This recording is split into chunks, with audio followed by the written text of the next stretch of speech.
Acorn was a Little Wild, written by Jen Arena.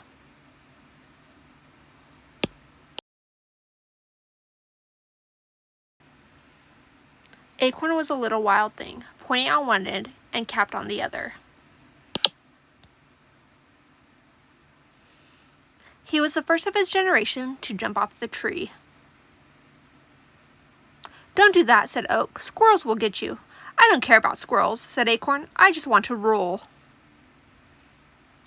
And rule he did. He liked the feel of the sun on his face and the wind against his cap. He even took to taunting the squirrels. "Na na na na na." Sure enough, just as Oak had warned, a squirrel got him. She scooped Acorn into her paws and scrambled up a tree. And Acorn loved it, because Acorn was a wild little thing. He loved the thrill of the climb and the kick of bouncing from branch to branch. Whee! Then the squirrel took a nibble of Acorn. Acorn did not love that. "Whoa, whoa, whoa, wait a minute there, buddy." Before the squirrel could nibble more, a dog came along, and the dog and the squirrel barked back and forth until the squirrel forgot all about Acorn and dropped him.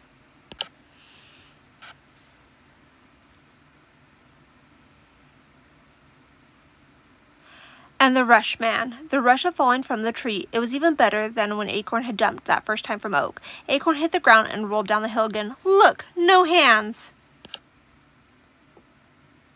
He sat in the grass for days and days. The rain came and pounded his shell like a good Swedish massage. And Acorn loved that, because Acorn was wild that way. Eventually, another squirrel found Acorn. "Let's go, go, go," Acorn cheered. "I want to feel the wind against my cap." But the squirrel didn't carry him up a tree.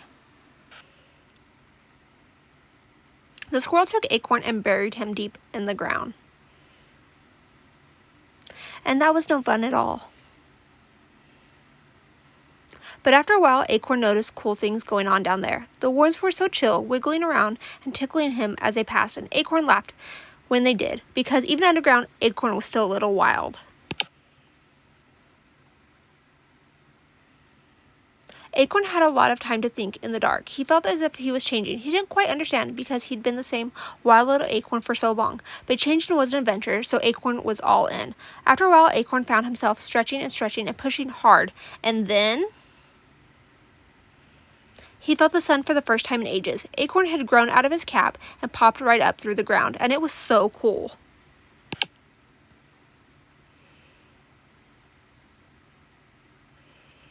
He liked it so much he put down a few more roots and kept on growing, day after day, week after week, month after month, year after year. Acorn hadn't lost his wild side. Sometimes he shook his leaves after a summer storm and laughed when the squirrels got wet. And if a fox peed on his trunk, he dropped a stick on its noggin. He never told another acorn, "Don't do that." He always said, "Go for it." And when the sun was low and the moon was high and the owls hooted in the night, he called all his friends together. And he loved every minute, because Acorn was an oak. But still a little wild inside.